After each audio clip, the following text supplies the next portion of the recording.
Hey guys, it's Mike here, and I just finished watching Loki Season 1, the newest MCU show on Disney Plus featuring the titular character of Loki, or at least a variant of him, after the events of Avengers Endgame. Now this is actually the third MCU show in the current iteration of Disney Plus shows, and the one that I was looking forward to the most when it was initially announced. All of them were built up as being these big game-changing series, featuring A-list characters that would be on par with the Marvel movies. The hype machine was in full effect, yet when those shows finally came out, I found myself disappointed. The show that kicked things off was Wandavision, which I didn't get the chance to review. However, my thoughts on the series were mixed and overall disappointed. The show had a strong hook for it going in with the opening episode, and some solid performances from Elizabeth Olsen as Wanda and Paul Bettany as Vision. But as it went on, the soap opera theme overstayed its welcome, and the finale was a big letdown. They could have done so much more with Wanda's powers, like they did in the comics, or could have used the inclusion of Evan Peters' Quicksilver to introduce the X-Men. Instead, it was one bait and switch after the other. You're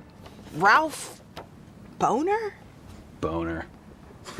And by the end of it, Wanda got a new outfit, a power-up, and the series hand-waved pretty much everything terrible that she did in the process. The next show was Falcon and the Winter Soldier, which has easily been the worst one so far, with Falcon giving away Captain America's shield after he was just given it at the end of Endgame, only for the show to introduce a new Captain America in John Walker, who we all knew that Falcon would just end up eventually fighting and getting the shield back from anyway. As a result, the entire character arc was pointless, putting Sam back in the same position that he was in at the end of Endgame. In addition to that, the show had terrible villains, led by Carly Morgenthau, a person who did terrible things like bombing buildings and killing innocent people, yet the series constantly tried to make us sympathize with her, and it simply didn't work. All of this capped off with Falcon finally becoming Captain America, followed by an anticlimactic ending, and Sam lecturing politicians to do better, despite admitting that he didn't even understand the minutia of the matters that they were trying to resolve.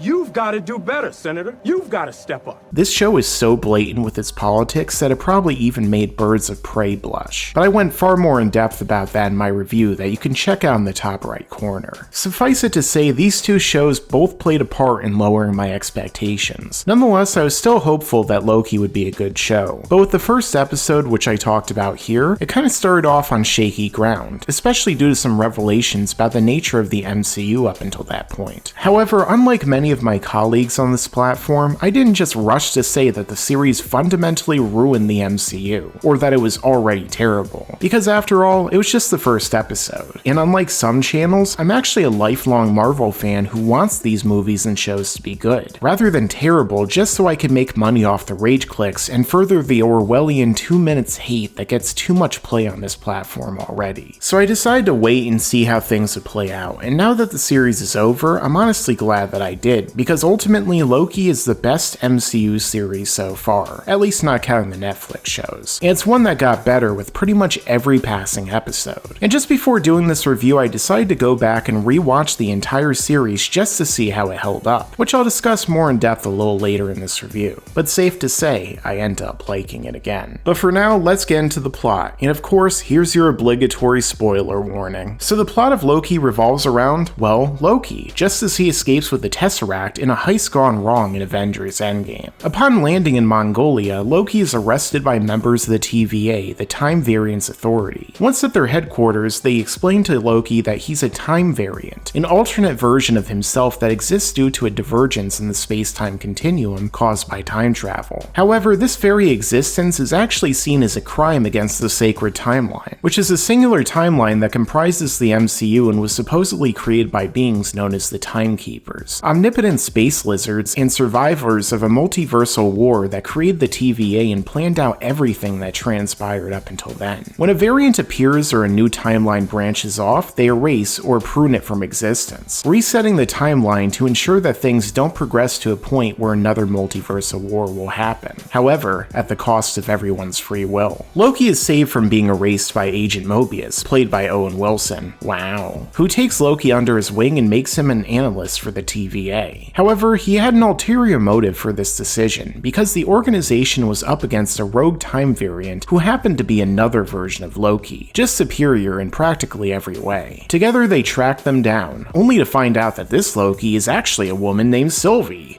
What a twist! Sylvie reveals that the TVA is actually evil, kidnapping variants, erasing their memories, and using them to wipe out other timelines. Her goal is simple: to find the timekeepers and stop them, avenging the life that they stole from her and giving people back their free will. Loki joins her on this mission, and along the way they meet up with other alternate Lokis and track down who's actually behind all of this. However, upon doing so, they stumble upon something with ramifications far greater than they ever expected. But when they're given the ultimate choice that could change everything in the MCU moving forward, what choice do they make? And is it for the best? Well, I'll talk more about that shortly. So overall, I ended up enjoying this series. There's a number of strong points going for it. However, it's certainly not without its flaws. So let's get into that now, beginning with what I liked. Of course, starting with Loki, played by Tom Hiddleston, who gives a great performance that really carries the series along with other actors like Owen Wilson, and Lady Loki, or Sylvie, played by Sophia DiMartino. They have a lot of good on-screen chemistry, and their relationships and dynamics are one of the things that's carrying the story, even during the slower points and when the material isn't as strong. However, with Loki, this isn't entirely the one that we knew before. It is rather a variant version from the original Avengers who appeared in Endgame, and as a result, he lacked the character development from Thor: The Dark World and Thor: Ragnarok. But the show does ultimately try to get around this lack of development by having him watch a series of clips from the prior movies, and by then he's basically caught up. It's better than nothing, but it's still not perfect, and there are better ways they could have done it. I also really enjoyed the Loki variants that we see throughout. Seeing them scheming, double-crossing each other, and fighting among themselves was a lot of fun, with Richard E. Grant as classic Loki being the best and giving the great performance, as well as an interesting backstory along the way. And also, Alligator Loki was pretty hilarious. Another person I thought gave a pretty good performance, although it was more in a voice role, was Tara Strong as Miss Minutes, with her naturally playing some iconic characters in comic book stories in the past, such as being the voice of Harley Quinn. So it was nice to hear her lend her voice to this show as well. And also, I know that some people were weirded out by it or even turned off, but I actually enjoyed the entire romance between Loki and Sylvie. Sure, they're basically the same person, but after all, Loki is a chronic narcissist, so it does make some sense. Plus, let's be honest, it's still nowhere near as weird as the relationship between Jonas and Marta in Dark. By the way, watch Dark, it's great. Now, as for Sylvie's development, I'd say it could have been done better. We see some classic Mary Sue type tropes ascribed to her early on, such as how she taught herself to use her magic whereas Loki needed training, or how she could somehow escape from the timekeepers and instantly figure out how to use a temp pad as a child. And also the fact that she does all these terrible things like burning people alive, and we're basically just supposed to forgive and accept her as the ends justifying the means. She's also constantly said to be amazing, and the best and most dangerous Loki variant. Though fortunately, in practice, she does make some mistakes, and they usually do a decent job of balancing her relative to our Loki. It's not just her constantly being better at everything and practically infallible. Though at times, Loki does feel a bit like a side character in his own story, either being led around at points, following someone else's plan, or pining after Sylvie. But by the end, I think this version of him is still compelling. Sure, it's a different interpretation from the comics and the previous versions of the characters, but far from the character assassination or other things that I've heard people claim the series does to him. There's also a good amount of humor that we see throughout the show in classic Marvel fashion, and I would say it does a much better job of balancing it than some other MCU movies so far. Probably the funniest moment for me would have to be when Alligator Loki bites off another one of the Loki's hands, causing a pretty funny scream, but there's plenty of them to choose from. There's also a lot of interesting concepts, of course time travel, branching realities, causality, free will, good and evil, which are all things I find really fascinating in fiction, as well as breaking down what makes Loki tick as a character, his motivations, and why he does the things that he does throughout the course of the MCU up until that point. There's a lot of deconstructionism going on here, but it doesn't feel like they're totally destroying his character for the sake of just doing it. I also really enjoyed a lot of the set pieces, such as the TVA, the Limbo, Lamentus, and the Citadel at the end of time. The way that everything looks in the classic 50s through 70s visual aesthetic is really nice, and the direction and cinematography is great in this show. The technical aspects often help to lift up and improve upon some of the weaker elements of the show. And you could also see a number of the influences throughout, such as Fallout, Jurassic Park, The Outer Worlds, Borderlands, Rick and Morty, and a number of other time travel stories, which as someone who's always loved that trope in fiction, was bound to catch my attention. I also have to give credit to the music, which was composed by Natalie Holt, and I thought it was excellent. Easily the best score of the show so far, that brought an interesting feel to the the show, and made moments feel more emotional and epic as a result. The opening theme especially was pretty memorable, as was how they decided to use it throughout the course of the show. Some of the MCU scores tend to be forgettable or just kind of there, so this one definitely stood out in a positive way for me. And for Marvel fans, there's tons of Easter eggs to be found throughout, such as Frog Thor, Thanos' copter from the comics, tons of things lining the Limbo world, and even the TVA, as well as hints of things to come, not only after the show, but during it. Like a pen that we see in episode 2 that came from the very school that Renslayer used to work at before she was taken in by the TVA, hinting at a reveal of all of the TVA agents being variants, and her identity in episode 6, which goes to show you that they at least did plan things out and put some foreshadowing in there. There was also a cameo from Lady Sif, who we haven't seen in the MCU for a very long time, during a time loop sequence with the events that happened in it being based on a story from Norse mythology. So those who are looking around and scanning every single frame looking for stuff are probably going to enjoy this. Now, as for the things I didn't like, I'll begin first with, of course, the thing that really structures the entire story, and that would have to be the writing. There's a number of drop threads throughout, and unexplained elements. Like, for example, a lot of the things that are happening in the first 2 episodes with Sylvie, such as why is she stealing the reset charges, and then ultimately bombing the sacred timeline. Nothing really comes of it after it happens, aside from it being a cliffhanger to hook people into watching episode 3 and onward. I suppose it could have been a distraction for her to sneak in and kill the timekeepers, but it's never actually explained. Also, a number of those characters in the TVA that are introduced early on just kind of disappear from the story, such as the initial interview characters, and Casey the desk clerk, the guy who doesn't even know what a fish is, and so on. We never really see their reaction to anything that's happening after a couple of episodes in, and so it makes it feel like all of their characters are pointless, or glorified sight gags. And there are even bigger problems when it comes to the writing, such as characters making some really dumb decisions just to further the plot and create drama, with the biggest one probably being how Loki gets drunk when he's on a train with Sylvie, and the process reveals his identity, which leads to them getting attacked and thrown off the train, nearly getting him and Sylvie killed in the process, which when you break it down doesn't really make much sense and leads into another underlying issue of the show, which is the inconsistent powers and power scaling. Now, if you guys follow me on Laughingstock Media, you've probably heard me talk about power scaling a lot when it comes to anime, but obviously when it comes to movies, it's still something at play. And when you think about it, Loki is an Asgardian who was a threat for the Avengers, and really the main villain of that first film. We saw that he was able to defeat Captain America, a peak human in combat, yet for some reason struggles to fight against normal humans. But in between struggling against normal people, he also does things that seem like they're way above what he was able to do before, like stopping an entire building that's about to fall on him and Sylvie in midair, and then pushing it back up with magic. So why can he do this and yet he struggles to fight against normal people? Now, of course, early on they introduce a kind of collar like in Deadpool 2 that disables him from using his magical powers. But that still wouldn't make him a human. After all, he is a frost giant and an Asgardian, so he'd still be far superior in terms of strength and durability. And this only becomes even more illogical when he stops wearing the collar and the TVA is revealed to be regular humans. But obviously, much like the dumb decisions, this was done to further the drama and the plot. It just feels like they could have found a much easier way to write this without nerfing Loki in the process. There's also a number of things that could be considered potential plot holes, like for example a number of time travel inconsistencies. The biggest one perhaps being that it's revealed that if Loki or Sylvie or anyone else goes to an event that's right about to have an apocalypse, you could do basically anything before the apocalypse and it wouldn't cause timeline changes or another branching timeline. Even though when we actually think about it, any change whatsoever would still be a change in something that never originally happened in the timeline. Simply because everyone gets killed in that vicinity doesn't somehow make it go away. And then you have to think about when it comes to the main villain who's introduced later on, just how much of this stuff did he plan? We're told that he basically allowed everything to transpire leading up to the end, but was he just somehow actually guiding events physically too? Or was he just sitting behind a chair and watching it all play out?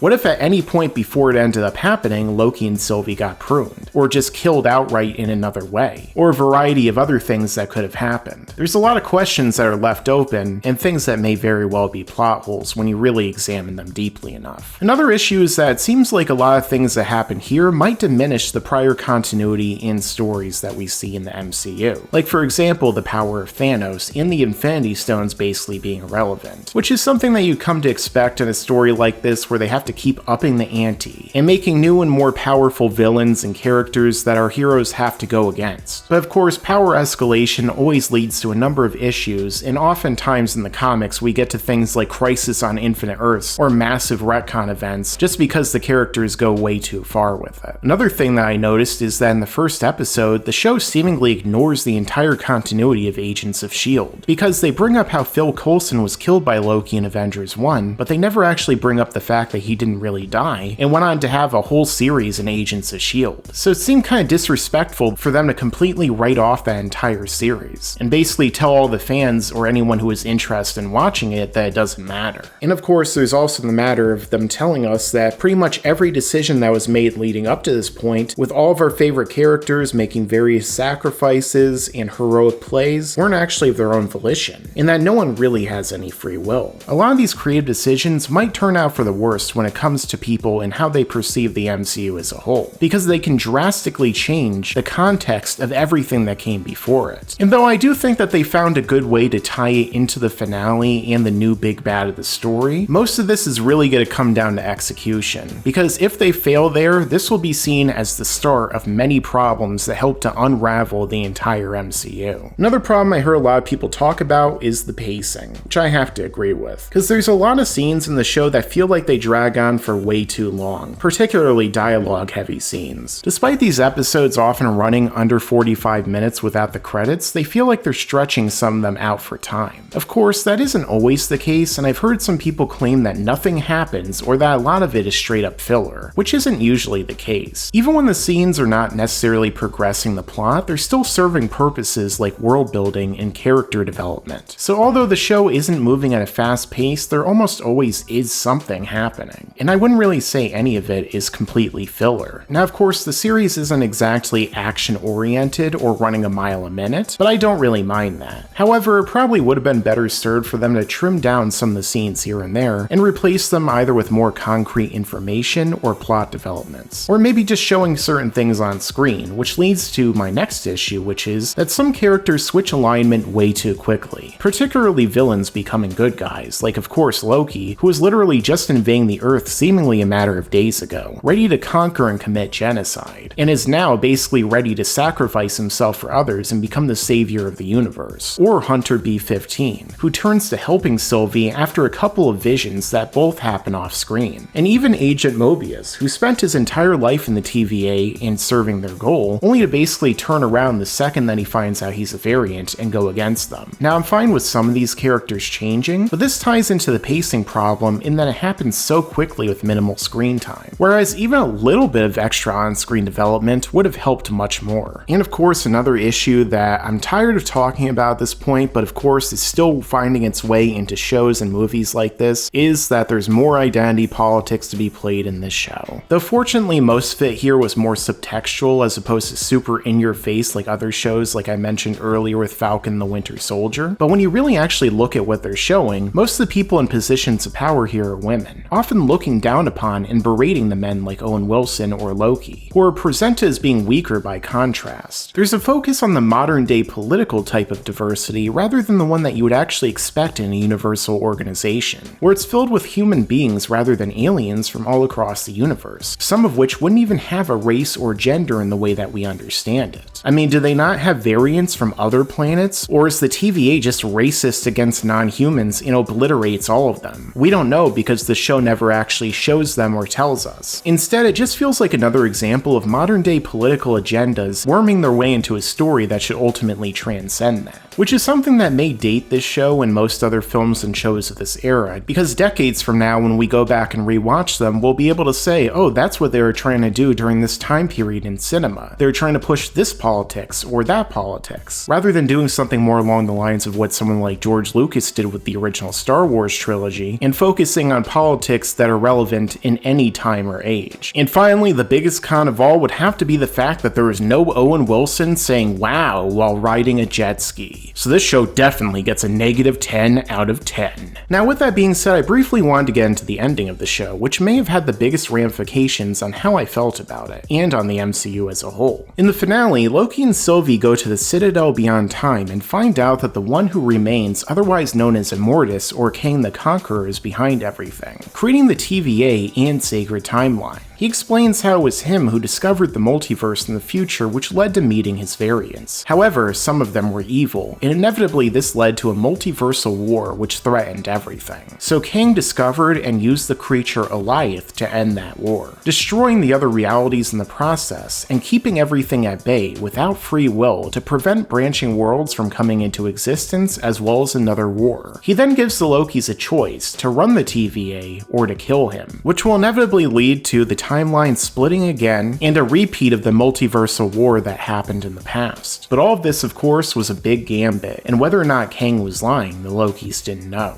Now, our Loki didn't want to kill Kang, but Sylvie did, and ultimately betrays Loki, stranding him in the TVA and then claiming her kill. However, upon doing so, it was revealed that Kang was telling the truth, and the timeline subsequently broke, leading to even more branching realities and things spiraling out of control, setting up the multiverse of madness and the coming of more evil variants of Kang the Conqueror, who will be the next big villain of the story. Loki rushed to tell Mobius all about this, only to find out that Mobius had no idea who he was. That's when he saw a statue of Kang, revealing that he was in another world, and things had already begun to change in a big way, which leads into season 2 of Loki that was confirmed in the post-credits scene. Now overall, I enjoyed this ending. When you think about it, the Lokis were bound to break up and try to overthrow Kang, especially Sylvie, who had been built up to do so the entire season. And we knew that the multiverse of madness was going to happen with Doctor Strange, so the pieces kind of all fell into place. Now the Kang or Immortus performance by Jonathan Majors was admittedly pretty strange and really different from what you would expect, but it actually could fit in with him having lived for countless lifetimes and essentially going crazy because of it. The entire scene felt reminiscent of the architect scene from Matrix Reloaded, albeit with a much easier to understand dialogue, giving a huge exposition dump that explained things for the most part and tied a lot of what we had seen prior into Kang's backstory, while setting up things to come. Much like the architect scene, I could see people being confused here, especially if they haven't read the comics or have no idea who Kang or Immortus are. But fortunately, that's what YouTube is for, since I'm sure about a million other channels have already explained it in their own videos by now, with each subsequent thumbnail being more clickbaity than the next. Now, the idea that the characters didn't have free will and that everything we saw was being manipulated is still a somewhat off-putting concept, but also serves to make Kang seem more villainous for robbing everyone of their free will. Additionally, we know that he was from the future originally, so perhaps everything before this point actually already happened in the original timelines, and as a result of the character's free will, and all that Kang did was maintain that sequence of events, which would really make that a non-issue and ultimately a lot better than it being a plan of some magical space lizards. But naturally, that's something they didn't explain, so hopefully they'll make that more clear in future stories. Either way, the ending put back a lot more intrigue into the MCU after Endgame. Seeing what will happen with the other variants of Kang the Conqueror and the crossover with the other universes actually sounds pretty interesting. This show actually has long-lasting implications and set up things to come for the future. And for the first time in a while, I'm kind of excited to see where it all goes. That's something I haven't said with the past 2 shows, meaning that at least in this case, Loki accomplished its goal. As far as the best and worst episodes, I'd say overall my favorite episode was probably episode 5, whereas the worst one, probably 2 or 3.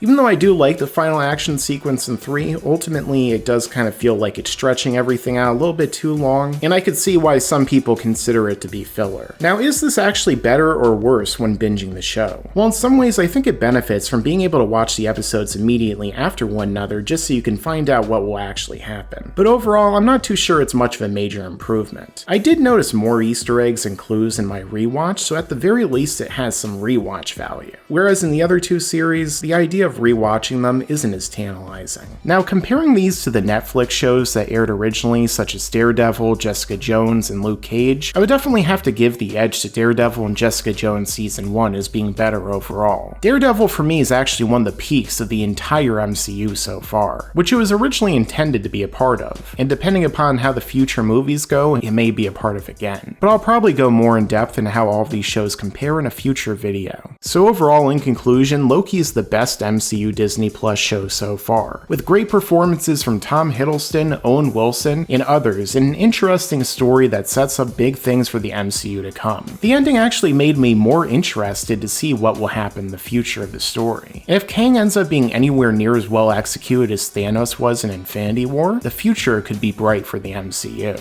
I just hope that they maintain the follow-through, learn from some of their more recent mistakes, and don't bog everything down in politics and things that have come to hurt iconic franchises like Star Wars in the past. But I guess when it comes to all of that, we're just gonna have to wait and see. So what do you think of Loki? Let me know in the comments down below. Make sure to subscribe and enable all notifications so you can stay up to date with all of my videos. Thanks for watching, and make sure to stick around because there's a lot more to come in the future. Yeah, and you better subscribe.